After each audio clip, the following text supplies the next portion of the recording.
Hi అండి, welcome back to my channel Kittu Sunil. ఈరోజు మీ అందరికీ మరొక రెసిపీతో మీ ముందుకు వచ్చేసాను. ఈరోజు చాలా హెల్తీ అండ్ సింపుల్గా క్విక్గా అయిపోయే ఒక రెసిపీ అయితే చూపించేస్తున్నాను, వచ్చేయండి. ఈరోజు నేను చూపించబోయే రెసిపీ వచ్చేసి మజ్జిగ అనమాట.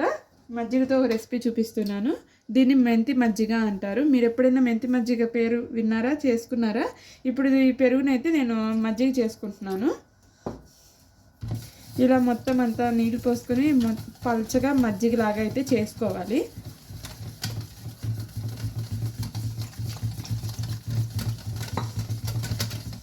మజ్జిగ చేసి చాలా సింపుల్. 5 మినిట్స్లోనే మనం ఈ రెసిపీని అయితే చేసేసుకోవచ్చు. ఇప్పుడు నేనైతే మజ్జిగ చేసి పక్కన పెట్టేసుకున్నాను. చూసారు కదా, మజ్జిగ అనేది ఈ కన్సిస్టెన్సీలో ఉంటే సరిపోతుంది. ఇప్పుడు దీన్ని అయితే నేను పక్కన పెట్టేస్తున్నాను. ఇప్పుడు నెక్స్ట్ మనము స్టవ్ ఆన్ చేసుకుందాము. దీంట్లోకి మనం కొంచెం ఆయిల్ వేసుకోవాలి.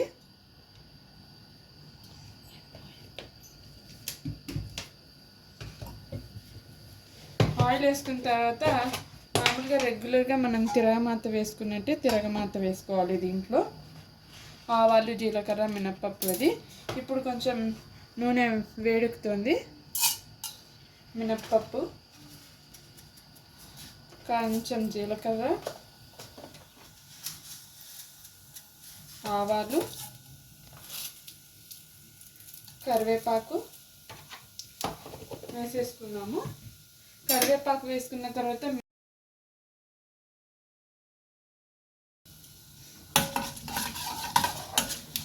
ఇవన్నీ కొంచెం వేగుతూ ఉన్నప్పుడు మెయిన్గా వేసుకోవాల్సింది వాము అన్నది ఎక్కువ క్వాంటిటీలో వేసుకోవాలి.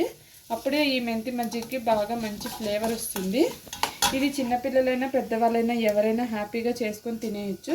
దీనివల్ల ఏంటంటే డైజెషన్కి కూడా చాలా బాగా పనిచేస్తుంది అన్నమాట. వాము అన్నది గ్యాస్ ప్రాబ్లమ్స్ అలా ఉన్నాయి అనుకున్న వాళ్ళు హ్యాపీగా ఈ రెసిపీ చేసుకొని తినచ్చు. చిన్నపిల్లలకు కూడా మనం చక్కగా చేసి పెట్టచ్చు. వాళ్ళకి కూడా డైజెషన్ ప్రాబ్లమ్స్ లాంటివి ఏమీ లేకుండా హ్యాపీగా వాళ్ళు కూడా తినచ్చు అనమాట. ఇలా కొంచెం వామని వేగుతున్నప్పుడు పచ్చిమిరపకాయలు కూడా వేసేయాలి.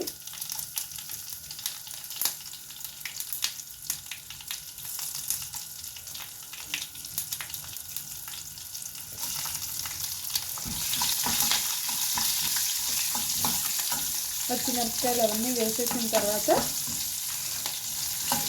మనం ఇప్పుడు స్టవ్ అన్నది ఆపేసుకోవాలని. ఇప్పుడు నేను స్టవ్ అయితే ఆపేసాను. పచ్చిమిరపకాయలు కూడా ఈ వేడికి వేగుతాయి, అవి సరిపోతాయి. ఇప్పుడు వామది మంచిగా వేగి మంచి వాసన అయితే వస్తుంది. స్టవ్ అంతా ఆపేసుకున్న తర్వాత ఇప్పుడు మనం ముందుగా చేసి పెట్టుకున్న మజ్జిగనైతే మనం ఇందులో యాడ్ చేసేసుకోవాలి. చూస్తున్నారు కదా, ఇప్పుడు ఈ మజ్జిగనంతా కూడా నేను ఇందులోకి ట్రాన్స్ఫర్ చేసేస్తున్నాను. మీకు ఎంత కావాలో అంత చేసుకొని చూసుకొని మజ్జిగ పోసుకోండి. ఒకేసారి మజ్జిగ అయితే పోసుకోవద్దు. ఒకసారి మొత్తం అంతా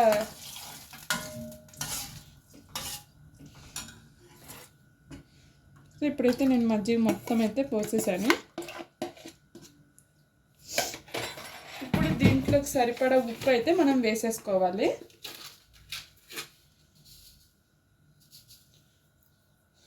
చూసుకొని సాల్ట్ వేసుకోండి మీ టేస్ట్కి తగినట్టు. ఇప్పుడు సాల్ట్ కూడా వేసేసిన తర్వాత పచ్చి ఉల్లిపాయలు అనేవి వేయాలి. మనము ఇలా సన్నగా కట్ చేసుకున్న ఉల్లిపాయలు వేసుకోవాలి. అంతే, సింపుల్, ఈజీగా 5 నిమిషాల్లో అయిపోయి మెంతి మజ్జిగ అయితే రెడీ అయిపోయింది. ఇప్పుడు మనము ఒక బౌల్లోకి అయితే తీసేసుకుందాం.